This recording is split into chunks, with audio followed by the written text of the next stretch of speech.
السلام علیکم دوستو، یاد رکھیں ہر چیمپئن کبوتر جو ہے وہ چیمپئن بچے پیدا نہیں کرتا. ٹھیک ہے، بہت ضروری بات ہے. آپ ایک کامیاب جوڑا لگانا چاہتے ہیں، آپ نے صرف 2 سے 3 چیزوں کو مد نظر رکھ لینا ہے. آپ انشاءاللہ تعالی کامیاب ترین جوڑا لگا سکتے ہیں.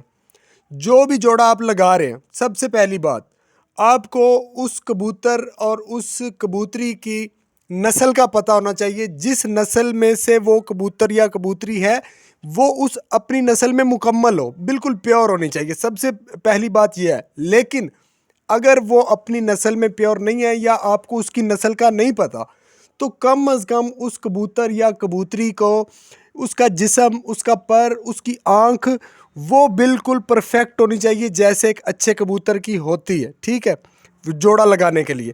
اور دوسری بات یہ ہے کہ کبوتر میں اگر کوئی کمی ہلکی پھلکی، زیادہ نہیں، ہلکی پھلکی کوئی کمی رہ بھی جائے تو گزارا ہو سکتا ہے. لیکن جو آپ کی مادی ہے، جو کبوتری ہے، اس میں کوئی کمی نہیں ہونی چاہیے. کبوتری جو ہے وہ 100% جو ہے وہ اس کو اس قابل ہونا چاہیے کہ جوڑے میں وہ ڈالی جا سکے. اس کا جسم، پر، آنکھ، کوئی کمی اس میں نہیں ہونی چاہیے. کیونکہ ایک چھوٹی سی مثال ہے، زمین اگر بنجر ہے تو اس میں آپ جتنا مرضی اچھا بیج ڈال دیں اس میں اچھی فصل نہیں ہوگی. لیکن اگر زمین ہی بہت اچھی ہے تو اس میں بیج تھوڑا ہلکی کوالٹی کا بھی ہونا تو فصل جو ہے وہ آپ کی اچھی تیار ہو سکتی ہے. اچھا، جوڑا لگانے کے لیے اب میں آپ کو ایک اور مثال دے دیتا ہوں. ٹھیک ہے، کہ آپ اس مثال سے سمجھ جائیں گے. اب کوئی بھی جوڑا لگائیں گے، جو بات میں آپ کو بتانے لگا ہوں اس کو مد نظر رکھ کے آپ جو ہے سمجھ سکتے ہیں. فرض کر لیں آپ کا جو کبوتر ہے، جو نر ہے، وہ بڑے جسم کا ہے. تو اس کا جسم اگر بڑا ہے تو اس کی ہڈی بھی جو ہے وہ بڑی ہونی چاہیے. اس کے جو پر ہیں بالکل ایسے سیدھے کی ہونے چاہیے، وہ ایسے مڑے ہوئے نہ ہو نیچے. اکثر ایسا ہو جاتا ہے، ہم لوگ خیال نہیں کرتے. سینہ چوڑا ہو، گردن مضبوط ہو، اور جوڑ کا ابھار جو ہے وہ بالکل بھی محسوس نہیں ہونا چاہیے. سینہ اس کا چوڑا ہو لیکن ایسے پیچھے جاتے ہوئے، دم کی طرف جاتے ہوئے کبوتر کی شیپ ایسے بالکل باریک ہوتی چلی جانی چاہیے.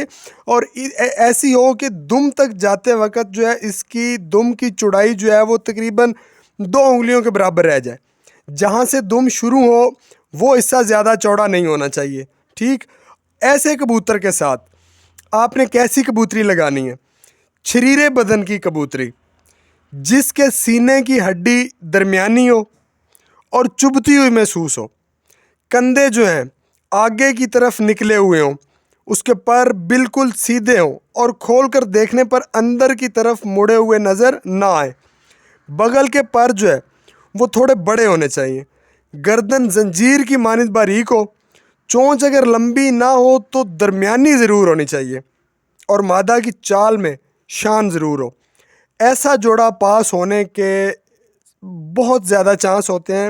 اللہ پاک نے چاہا تو 99% اگر آپ ایسا نر اور ایسی مادی لگاتے ہیں تو 99% چانس ہیں اس کے پاس ہونے کے. اس کے علاوہ کبوتر کی اور کبوتری کی جو آنکھ ہے اس کا بھی بڑا اہم کردار ہے. نر اور مادہ کی آنکھ خواہ وہ کسی کلر میں بھی ہو، صاف اور چمکدار ہونی چاہیے، جس میں زراعت کی ڈلیاں بنی ہوں. اور آنکھ کے میں نے آپ کو پہلے ویڈیوز میں بھی بتایا کہ آنکھ میں جو 5 چیزیں ہوتی ہیں، آنکھ کا جو وہ تل ہے وہ باریک ہو، اس کے ساتھ والا رنگ، کوالٹی سائن، باہر والا رنگ، رنگین زراعت، یہ ساری چیزیں آنکھ میں پوری ہونی چاہیے. اگر آپ کو پتہ ہے تو ٹھیک ہے، اگر آپ کو نہیں پتہ تو آپ میرے چینل میں جا کے دیکھ سکتے ہیں آنکھ کی پہچان کرنے کا جو میں نے طریقہ بتایا. کبوتر اور کبوتری کی آنکھ جو ہے وہ بالکل پرفیکٹ ہونی چاہیے. اور اگر آنکھ باہر کی طرف نکلی ہوئی ہو تو بہت بہتر ہے. آنکھ کی پتلی کے ساتھ سبز یا سرمئی رنگ ضرور ہونا چاہیے. دوستو، یہ ایک مثال تھی جوڑا لگانے کی. ٹھیک ہے، کراس ڈالنے میں یا نسل بنانے میں وہ ایک الگ، اگر آپ مکمل بریڈ بنانا چاہتے ہیں تو وہ ایک الگ چیز ہے. ٹھیک ہے، اس پر بھی میں آپ کو بتاؤں گا. اس کے علاوہ اگر آپ کو کوئی پریشانی ہو رہی ہے کسی قسم کی کبوتروں کے حوالے سے تو آپ کومنٹ میں مجھے بتائیں، مجھ سے پوچھیں. میں انشاءاللہ تعالی جتنا مجھ سے ہو سکے گا میں آپ کو ضرور بتاؤں گا. تو اور آپ کو کسی قسم کی اگر آپ کو آ رہی ہے کبوتر کی پہچان کرنے کا مسئلہ ہے یا کبوتروں کی بیماریوں کا آپ کو مسئلہ ہے تو میں نے اس حوالے سے بھی اپنے چینل پر ویڈیوز دی ہوئے ہیں۔ اگر آپ کو یہ ویڈیو اچھی لگی تو ویڈیو کو لائک اور شیئر ضرور کریں اور چینل کو سبسکرائب کر دیں۔ ملتے ہیں آپ سے اگلی ویڈیو کے اندر۔